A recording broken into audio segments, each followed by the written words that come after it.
Hey Flower Tribe, so today we're talking Annabelle Hydrangea, and I'm going to tell you a little bit about pruning this guy back. Whether to do it, whether not to do it. If we haven't met yet, it's nice to meet you. My name is Kelly Lehman and I'm the owner of Cranbury Fields Flower Farm here in Cranbury, New Jersey. And I love giving you guys fun, free flower tips. So please feel free to subscribe to my channel and hit the bell notification so you know when I put up brand new, fun, free flower tips. So let's dive right in. So here it is July, and I'm back here with my Annabelle Hydrangea giant hedge, one of the rows that we have. And what I want to show you is what my hedge looks like here in July. I did not prune back this hedge, and I'm going to show you some of the footage that I had back in spring. I actually missed the boat. I usually prune this hedge back in late fall. I'll prune it back to about 18 inches to the ground. That's kind of the rule of thumb with Annabelles because they come in on what's called new growth. And so most people will prune them back late fall to about 18 or 24 inches. Last spring, or the spring that just passed, I realized when I came out here to prune them that I already had some new growth. There was like some new green stems, there was some new buds coming up, and I was like, oh no, I totally missed the boat. And you don't want to prune back anything once it starts its growth cycle. So I was like, all right, well, let's just see what happens. And I have to say, I'm really happy with the way that this hydrangea bush turned out without being pruned this year.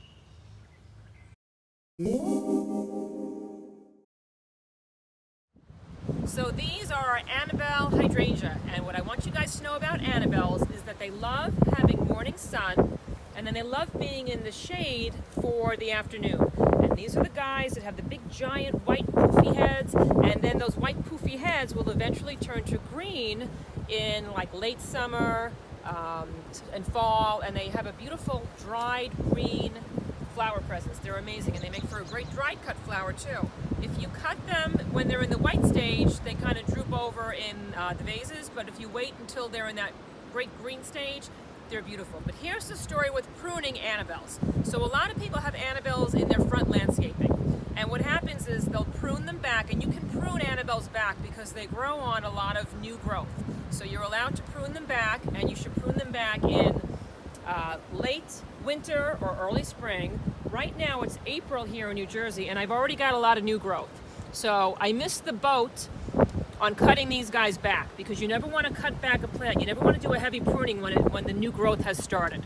So this guy, I missed the boat on, but I'm kind of okay with that, and I'm going to tell you why. So when I cut back my Annabelles, like I do a lot of years, I kind of alternate back and forth. So since I'm a florist, I don't always want big giant white flower heads. Sometimes I need the daintier, smaller ones. And to get the daintier, smaller flower heads, I'm going to leave this plant as it is. I'm also going to have some brand new stems that are going to start shooting up here in late spring, and that's going to be blooms that are forming on new growth. And they're all going to be small to medium size, which is perfect for me.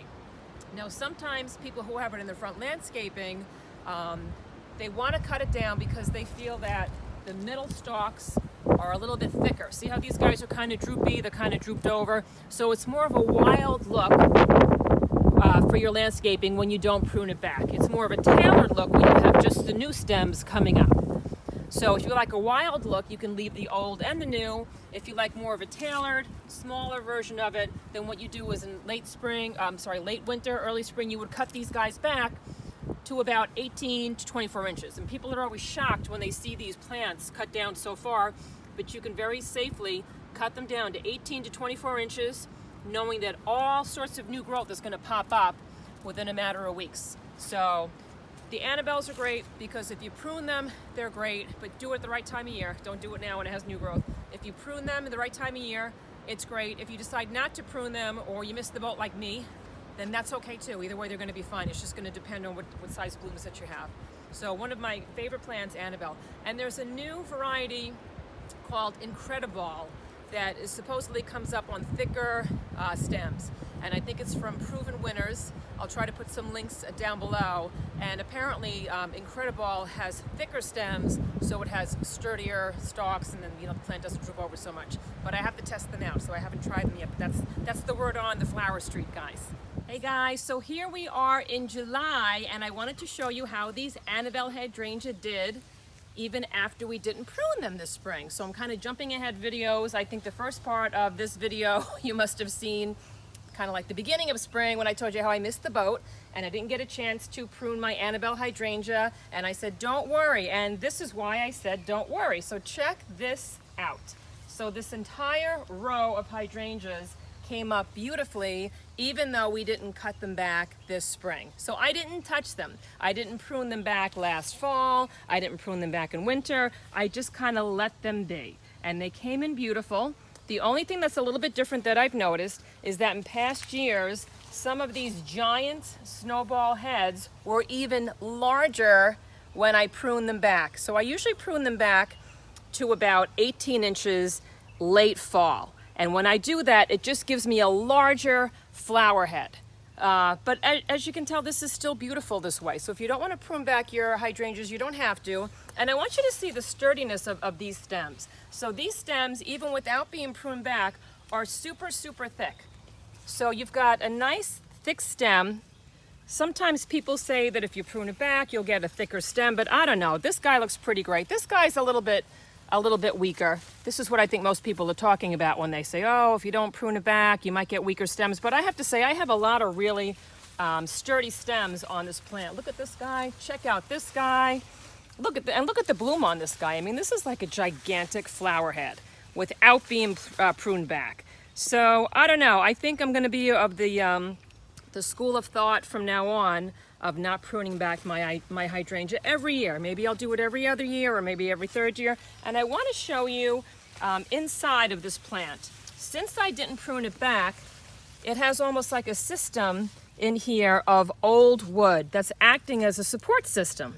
So this old wood is actually supporting some of these newer growth blooms because Annabelles grow on new growth. But the old wood from last year is kind of supporting it, so it's going to hold these stems up a little bit better. Otherwise, they might have flopped to the floor more easily.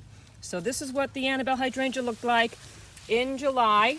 And once again, this guy was not pruned back. So I think, for me anyway, I'm going to prune it back probably every like second or third year. I know a lot of people will go and they'll prune these Annabelles back every year to the ground during late fall. And I've read that a harsh pruning like that every single year may not be the best way to go.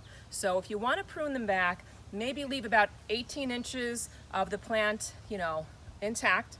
And the rule of thumb is to do it late fall. So don't prune these guys in spring when you start seeing that new growth. And if you don't want to prune them at all, that's fine too. So that's the good news. And I want you to see these beautiful green blooms because these guys turn into a beautiful dried green towards the end of the season. And we're going to show you a video on how to make dried Annabelle arrangements as another part of this hydrangea series that we made. So we have a whole playlist of hydrangea tips, and you can see that on our playlist for hydrangea tips. And we're going to show you guys how to prune other hydrangeas and how to arrange other hydrangeas. And I hope you guys join us for those videos. So thanks for joining us for this video. And please feel free to subscribe to the Kelly Lehman channel. And please hit the bell notification so you know when we post some brand new free flower tip videos. And also know that we ship our flowers nationwide year-round. So we'll put a link below to the cranberryfields.com website. Lucy's completely at it. And we'll also put a link to our Cranberry Fields Instagram. Please join us over there and let us know where you're from in this big, beautiful world. I love seeing where the flower tribe is from. And I will see you guys in the next video.